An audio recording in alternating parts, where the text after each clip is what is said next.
Now, I have a little example for you. I'm not a runner, so this is quite ironic that I'm using this, but if someone were to email you and say, hey, do you want to do this 5K with me? Let's assume you're not a runner. You're going to say, okay, why? Tell me about it. What is this run about? And they're like, oh, I don't know. It's just a 5K. I think it'll be fun. My answer, by the way, is going to be a resounding no. I don't run, and to prove that, I have a 0.0 sticker on the back of my car. However, recently, one of the hot topics has been the Color Run, and people have been putting things out on Facebook about the Color Run and talking about how it's the happiest 5K on the planet, and they talk about it and how much fun it is, and they give me their vision of what that looks like. I'm not a runner, and I want to join their team. So you can imagine how that would work, switching that over into the recruiting aspect of building your team with Jamberry when you're sharing ho-hum and if you want to join my team, it might be fun, versus, oh my gosh, you have to join my team. This product is amazing. It's a ground floor opportunity. It's consumable. It's affordable. You've got to try this. This opportunity is one you cannot say no to. After talking to your team globally and individually about this vision for a period of time, you're going to start to notice that people get excited and they start to adopt that vision. And when you start to see them being animated back to you or animated to their team about that vision, then you realize something has happened. You've done the right thing, you've created a vision, and people are jumping on board, and that is when you're going to see a difference in your business. First of all, don't discriminate. Offer the opportunity of leadership to everyone on your team. They may not possess the qualities you think should be in a leader, but without offering the opportunity, you're never going to know. Now we want to teach those consultants to sell, obviously, to have parties and to adopt that vision and to recruit people with that vision. And if they have that vision of growing their team and they remember the unique opportunity that we have with Jamberry right now, that is going to help them to duplicate what you are doing. So work yourself toward that $10,000 a month mark, and you then will be the leader of a 100-grand team. And then all you need to do is find 10 people who are willing to do what you just did, and you will very quickly become a $1 million team. Those of you who have people who get stuck in that, I'm going to make my fast start, I'm going to hit lead consultant, and then I don't know where else to go. I'm kind of stuck and I don't really know if I want to go further. This should get you out of that mindset. We're not talking about ranks. We're not talking about anything on the compensation plan. What I'm talking about is totally focusing on that 100-grand team. And if I were you sitting in your seat where you are now, 19 months ago, you would have been really hard pressed to have convinced me that this was possible. But what I want you to know is you are me 19 months ago. So fast forward 19 months, and if you can catch this vision and you can instill it in others and build this team that we're talking about, imagine where you could be in 19 months. Now let's talk about breaking that down into the finer little details. You have to give your team specifics about what that 100-grand team looks like on a day-to-day basis. You have to be able to tell people the steps that they're gonna need to take to get there. Your team may really think that your vision is kind of just really meaningless and kind of too far stretched if you don't give them some ideas of how collectively you can achieve it. Teach them how to do this. Teach them how to catch that vision. Do what I'm doing now and telling you about how to focus on the unique opportunity we have right now. Teach them that and teach them how to create that and duplicate that with their teams. And guys, there's really no big secret when it comes to doing this. We're going to sell, we are going to recruit, and we are going to train, and we are going to rinse and repeat. All right? You sell, you recruit. When you get those recruits, you train. And you're going to do this over and over again.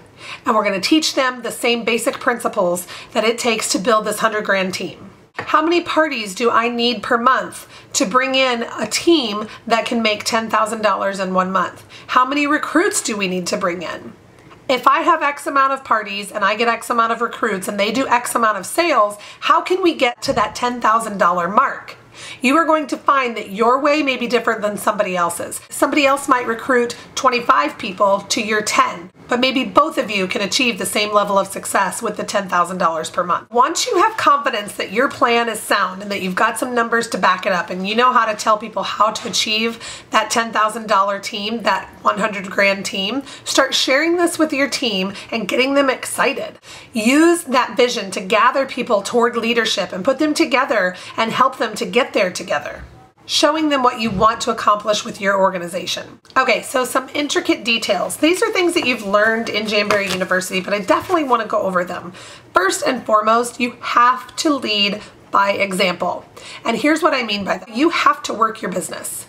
And you need to make sure that your team sees you working your business. So share your ideas with them. Hey, I just had a party last weekend and this is what worked for me. And here's a picture of my setup. And oh my gosh, I had a $1,000 party. This is so exciting. I could also suggest that you might do a beat the leader competition 1 month with your team. So maybe you want to say beat the leader to the highest number of recruits this month, or beat the leader. My goal is to have $1,000 in PRV. See if you can beat the leader.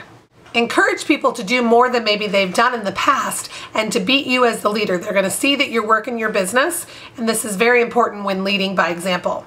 A lot of people think I can get to the top and I can sit back and relax and just kind of collect that paycheck. And let me be the first to tell you that that is not how it happens. Personal development is also part of leading by example. I have often said that I don't want to ever say to someone that this is the best I'm ever going to be. I always want to develop new skills and hone in on the skills I already have, make things better as I go along to help others and be valuable to those on my team and others around. Next on the details is developing your team. So first of all, do not wait to recruit. This is a message to everybody who is new, who does not have a recruit on your team right now. I don't want you to wait thinking, well, I don't know enough about the business yet to really train somebody to come in. Don't wait. You've got the vision. You know where you want to be. Bring somebody in with you, bring in that buddy, and have them start adopting that vision and want to be on that train with you. Next, I want you to realize and really understand and embrace that you may not be the best at everything in your organization. So you might bring somebody in who really starts to slay it right away. And sometimes that can sideline us and make us focus on them and not what we need to be doing. If you have somebody who comes into the business and really takes the bull by the horns, let them, even at the risk of them out promoting you. I know that as a human, that's a hard pill to swallow when someone out promotes you.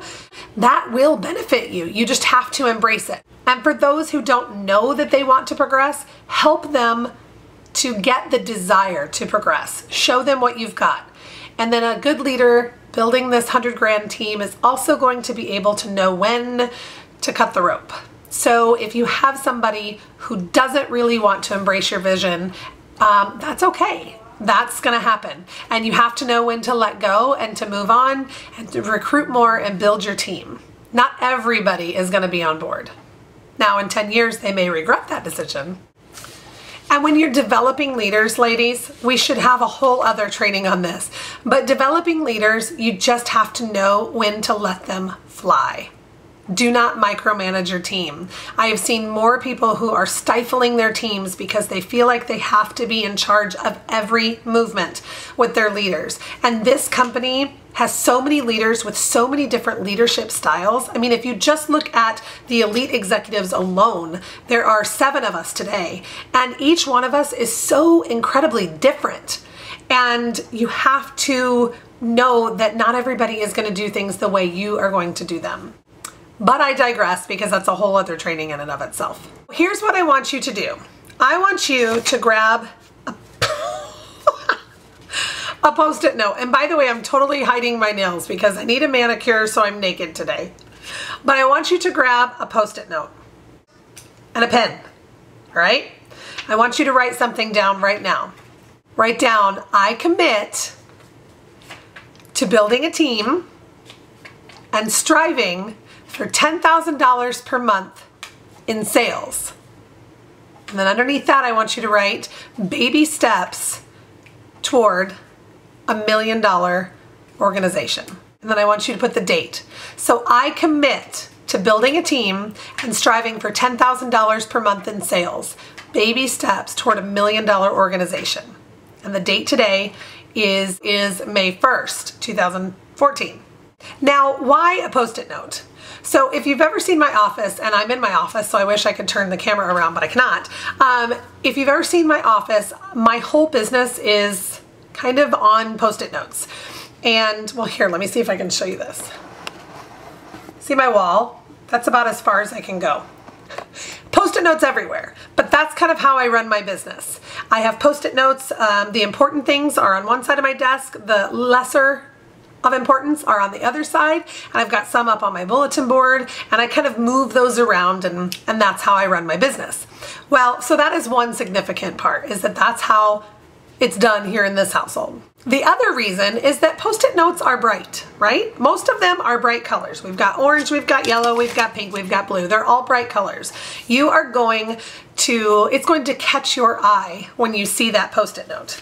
So that's another reason that I want you to write this on a Post-it note. But also, Post-it notes are expendable. You might lose this. You might write this down and throw it in the trash.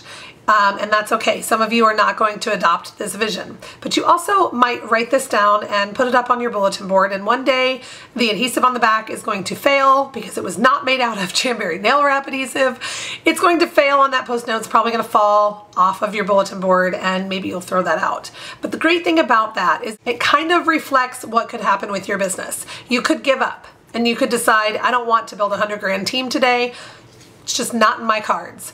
But the great thing about it is that there's always another Post-it note, and you can write that down again. But you're going to remember, I commit to building a team and to striving for $10,000 a month in sales.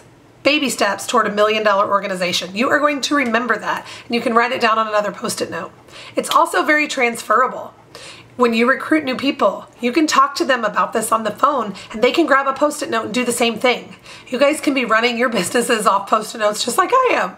Lastly, I have a bit of a competitive nature. If you know me, that's probably funny because I'm pretty competitive. And I'll save my soapbox of why not everybody should get a trophy, why we should have winners. But I want to tell you that a little healthy competition is just that. It's healthy.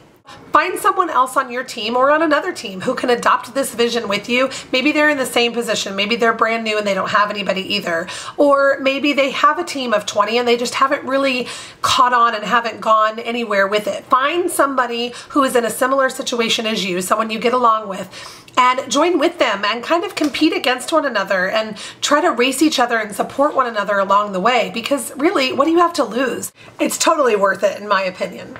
Bill Cosby once said, "Your desire to succeed must be greater than your fear of failure." And I really believe that.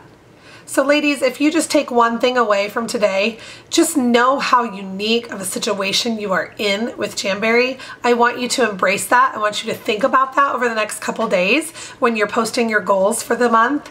And I want you to consider the opportunity that you really have. And what do you have to lose? You go for it and you make a little extra money. It's totally worth it.